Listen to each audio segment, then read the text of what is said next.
Desiree's Baby, by Kate Chopin, 1893. Kate Chopin, 1850 to 1904, was an American author and a forerunner of 20th century feminist writers.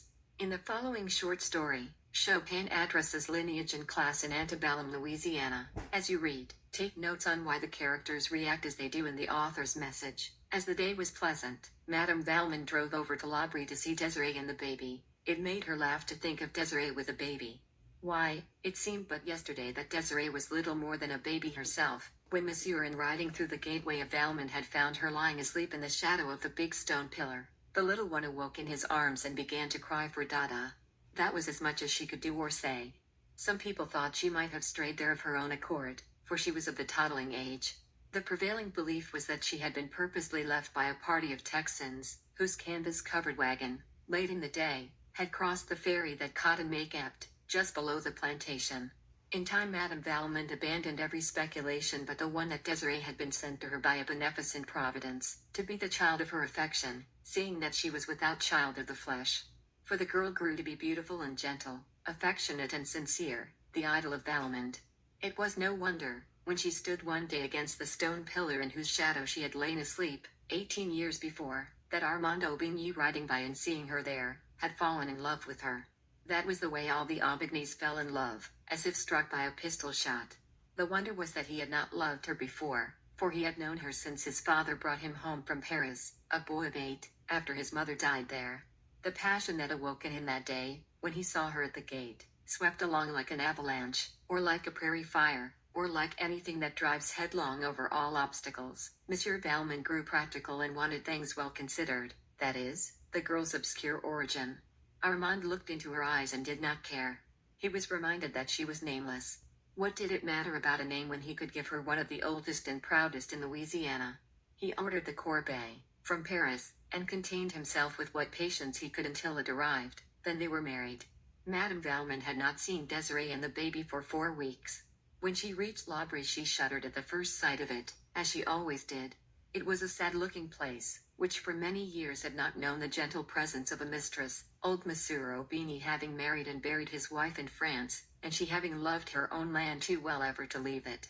The roof came down steep and black like a cowl, reaching out beyond the wide galleries that encircled the yellow stuccoed house. Big, solemn oaks grew close to it, and their thick-leaved, far-reaching branches shadowed it like a pall. Young Aubigny's rule was a strict one, too, and under it his Negroes had forgotten how to be gay, as they had been during the old master's easygoing and indulgent lifetime. The young mother was recovering slowly, and lay full length, in her soft white muslins and laces, upon a couch. The baby was beside her, upon her arm, where he had fallen asleep, at her breast. The yellow nursewoman sat beside a window fanning herself. Madame Valmont bent her portly figure over Desiree and kissed her, holding her an instant tenderly in her arms. Then she turned to the child. "This is not the baby," she exclaimed, in startled tones. French was the language spoken at Valmont in those days. "I knew you would be astonished," laughed Desiree, "at the way he has grown. The little cochon de lait, look at his legs, Mama, and his hands and fingernails, real fingernails. Sandrine had to cut them this morning. Isn't it true, Sandrine?" The woman bowed her turbaned head majestically. "Merci, madame, and the way he cries," went on Desiree, "is deafening. Armand heard him the other day as far away as La Blanche's cabin." Madame Valmont had never removed her eyes from the child. She lifted it and walked with it over to the window that was lightest. She scanned the baby narrowly, then looked as searchingly at Sandrine, whose face was turned to gaze across the fields. "Yes, the child has grown, has changed," said Madame Valmont, slowly, as she replaced it beside its mother.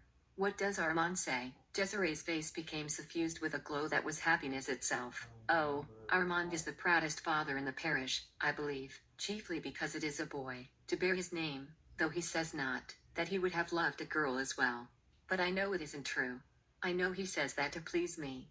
And Mama," she added, drawing Madame Valmont's head down to her, and speaking in a whisper, "he hasn't punished one of them, not one of them, since baby is born. Even Nigrelin, who pretended to have burned his leg that he might rest from work, he only laughed, and said Nigrelin was a great scamp. Oh, Mama, I'm so happy, it frightens me." What Desiree said was true. Marriage, and later the birth of his son had softened Armand Aubigny's imperious and exacting nature greatly. This is what made the gentle Desiree so happy, for she loved him desperately. When he frowned she trembled, but loved him. When he smiled, she asked no greater blessing of God. But Armand's dark, handsome face had not often been disfigured by frowns since the day he fell in love with her. When the baby was about 3 months old, Desiree awoke one day to the conviction that there was something in the air menacing her peace. It was at first too subtle to grasp. It had only been a disquieting suggestion, an air of mystery among the blacks, unexpected visits from far-off neighbors who could hardly account for their coming. Then a strange, an awful change in her husband's manner, which she dared not ask him to explain. When he spoke to her, it was with averted eyes, from which the old love light seemed to have gone out. He absented himself from home, and when there, avoided her presence and that of her child, without excuse.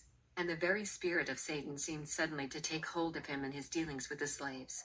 Desiree was miserable enough to die. She sat in her room, one hot afternoon, in her peignoir, listlessly drawing through her fingers the strands of her long, silky brown hair that hung about her shoulders. The baby, half naked, lay asleep upon her own great mahogany bed, that was like a sumptuous throne, with its satin-lined half canopy. One of La Blanche's little quadroon boys, half naked too, stood fanning the child slowly with a fan of peacock feathers. Desiree's eyes had been fixed absently and sadly upon the baby, while she was striving to penetrate the threatening mist that she felt closing about her. She looked from her child to the boy who stood beside him, and back again, over and over. Ah! It was a cry that she could not help, which she was not conscious of having uttered. The blood turned like ice in her veins, and a clammy moisture gathered upon her face. She tried to speak to the little quadroon boy, but no sound would come, at first. When he heard his name uttered, he looked up, and his mistress was pointing to the door. He laid aside the great, soft fan, and obediently stole away, over the polished floor, on his bare tiptoes. She stayed motionless, with gaze riveted upon her child, and her face the picture of fright. Presently her husband entered the room, and without noticing her, went to a table and began to search among some papers which covered it. Armand, she called to him, in a voice which must have stabbed him, if he was human. But he did not notice. Armand, she said again. Then she rose and tottered towards him. Armand, she panted once more, clutching his arm. Just look at our child. What does it mean?